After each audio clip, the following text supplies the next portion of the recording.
Hello and welcome to the Global Church Project. I'm Graham Hill. Frank Paul is part of an intentional Christian community in Germany dedicated to Christ-centered life, creativity, social action. This community explores the coexistence of common life, spiritual reflection, rhythms of prayer, focus on Christ and social action. In his book Without Conquest, he explores ways of doing mission that walk alongside indigenous people.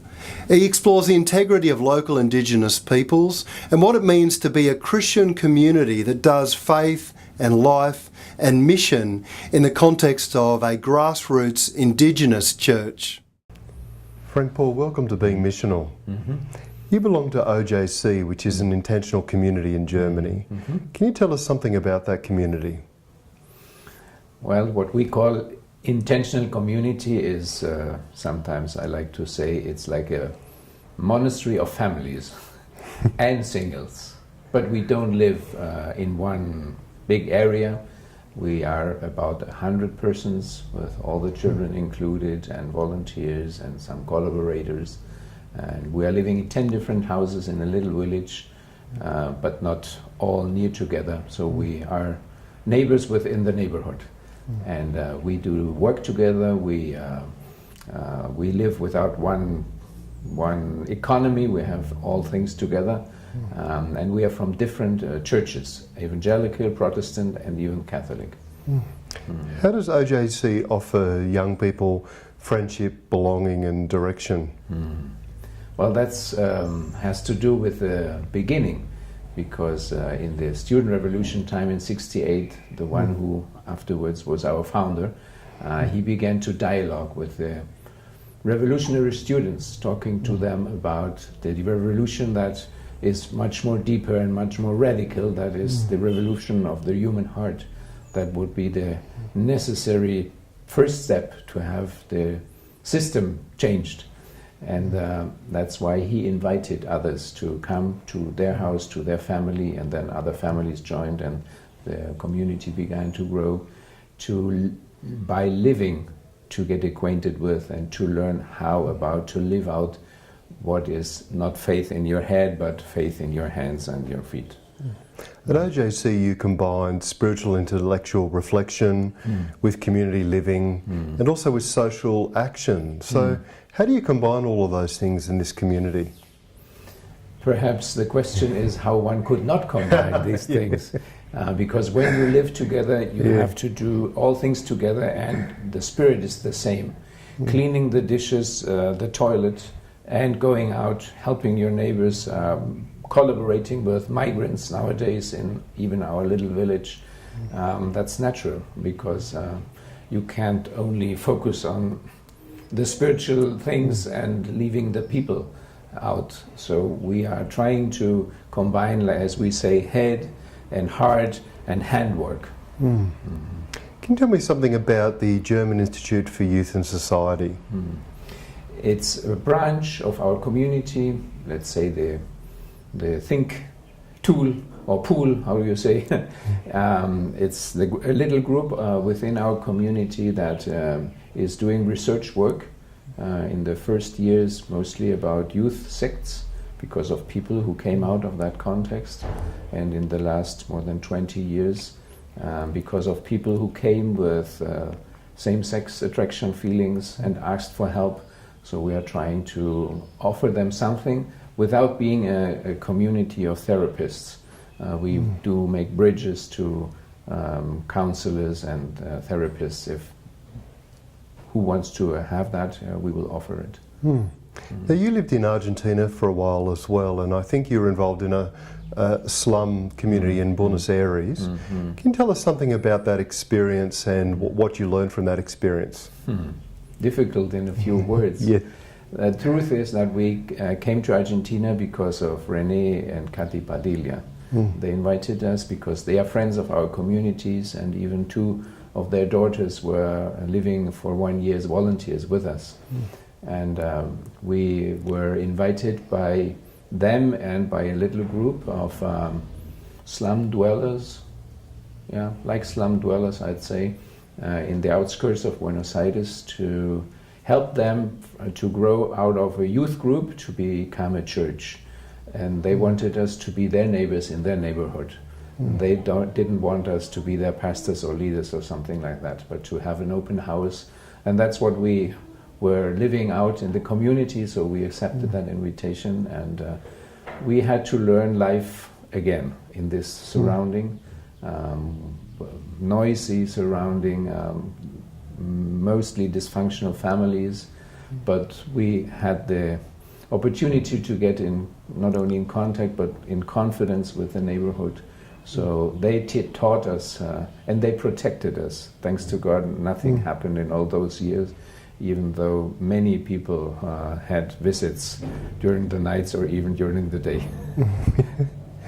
You've been involved in the Alliance of Vulnerable Mission. Can you tell us something about what is the Alliance of Vulnerable Mission and what is Vulnerable Mission? While we had been living in the slums on the outskirts of Buenos Aires, we, as disciples of René Padilla, learned the accompaniment style of mission. That is to say, the way to be not in the first line or row, but to collaborate with the regional or local leaders without looking at them as higher or inferior, or with lower or higher education, but accepting them as the natural leaders. And when we moved afterwards to the Chaco area, to northern Argentina, we collaborated with indigenous people in the same way, with a mixed team of North Americans and Argentinian brothers and sisters. And there we had the same challenge to be sisters and brothers and friends and perhaps counselors if they wanted to, collaborating with them in the indigenous, really independent churches. So Vulnerable Mission, afterwards we learned from Jim Harris, the founder or the one who created that Alliance of Vulnerable Mission, living in Kenya as a missionary. He combined what we were living out in another context in his thinking, the two main challenges, that is to focus as outsiders on local resources and on local languages. That is to say, against the mainstream, that if you don't have time, you have to do things rapidly, you have projects, you know beforehand what is the outcome, and you need the money to buy people, to pay people, to do what you want them to do. But Vulnerable Mission is the other way around. You live with people, you learn from them, you wait till they ask what they want you to do. So it sounds like it deals with a lot of the problems in historical Western missions in the majority world. Has that been your experience, that it's dealing with some of those issues that emerge in traditional mission? Yes, this is a painful chapter for me, because in Latin America, that's the part of the world I know a little bit, in Argentina at least, there is a lot of foreign influence, civilizatory influence, mission as conquest still. The words are used, you have to conquer cities, you have to conquer villages for Jesus, they say. And the money issue is a big issue everywhere, nearly everywhere where missionaries from other countries are coming to, at least to Argentina. They bring lots of resources with them, and people are they are used to ask for these resources, and they forget about their own resources, their own strength, their own dignity, their own worth. And you've recently published a book called Without Conquest in the Spanish and English. What are some of the things that you deal with in that book? Well, this is not my work, it's a team work. As a team, after decades of having been friends and counselors and people who were with the indigenous people in northern Argentina, we thought that it should be known that there is a different history that God provided, because the Mennonite missionaries in the beginning, they were doing traditional denominational work. and they called them their mission like to civilize Indians. This is about the 60s or 50s of the last century. And afterwards they began to realize that this would not work, especially because God was raising up out of nothing a movement, we call it a messianic movement, where groups were meeting and praising God and singing songs. And when the missionaries realized that God was using other people and without influence from another country and without money from another country, they began to collaborate with this movement, leaving their own traditional way. And out of that was growing an independent, nowadays very lively church, indigenous church, and many indigenous churches nowadays are there in the Chaco, where we learned, being with them, how they do the mission work, how they reach their neighbors, how they reach the other peoples with they mostly did not have friendly relationships because they are gatherers and hunters, and they even shared the gospel with rural people who are not indigenous. So we were their learners, and they requested us as to be with them, to visit them, to read the Bible with them, not to build institutions, not to build churches. This is all what they will do. The Vulnerable Mission talks about missionary poverty. What is the poverty of the missionary? Good question. The poverty perhaps is not more and not less than realizing that I'm human and that God to me is the same as to my brothers and sisters. It's the same Spirit working in our lives, and that when we come with our education and our resources, we are tempted to think that we are more important, that we know better, and to realize that God is the same one, and that He knows the others better than I will know them with all my studies and my anthropological knowledge. I think this is stepping down and letting the other grow.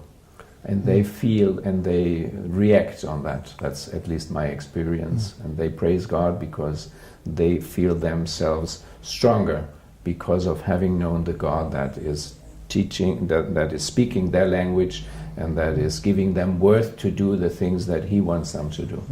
And then Vulnerable Mission combines local languages with that missionary poverty. Yeah, that's the great challenge, to make yourself vulnerable as missionary, not more and not less than Paul and Jesus did, because they walked with the people, they were depending on their hospitality, they did not have resources in their pockets, they did not have great plans, but they were reacting on what the people were asking and requesting from them. How would you define the mission of the church? I would say is to collaborate with God, who is the missionary. And He is multi-acting. Don't know if that's correct to say. His ways are not programs we have to fulfill. That's what I understand. If someone needs your help as a neighbor, you can be with him or her to at least listen what he or she is experiencing. If there's someone ill, you can pray with him or her. If there's a community you want to visit with an indigenous brother or sister or someone, you can do it. There are always possibilities to act as a disciple of Jesus, and God will give you, Jesus will give me the inspiration to talk in the moments where talking is needed, and to close your mouth when it's better to not talk. How do we help people become disciples of Jesus today? The reason I ask the question is because it seems to me that the church in the West has a problem, many problems, but one of the problems is that we find it very difficult to help people pursue discipleship in many of our traditional models of church. So How do you think that we can begin to help people pursue genuine discipleship today?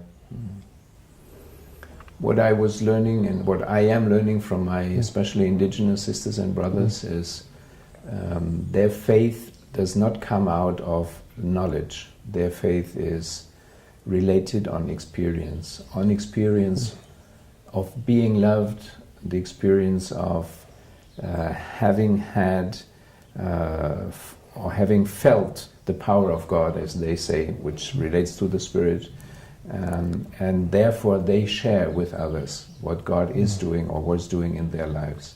And that's what they are feeling as the attraction to follow Jesus, not having understood something you have to do or you should do to reach a goal or to go to heaven or something like that. Frank Paul, thank you for joining us at Being Missional. Thanks to you. The Global Church Project is located at www.theglobalchurchproject.com. On our website you'll find a wide range of interviews and resources for colleges, universities and churches. I look forward to your company next time. From me, goodbye.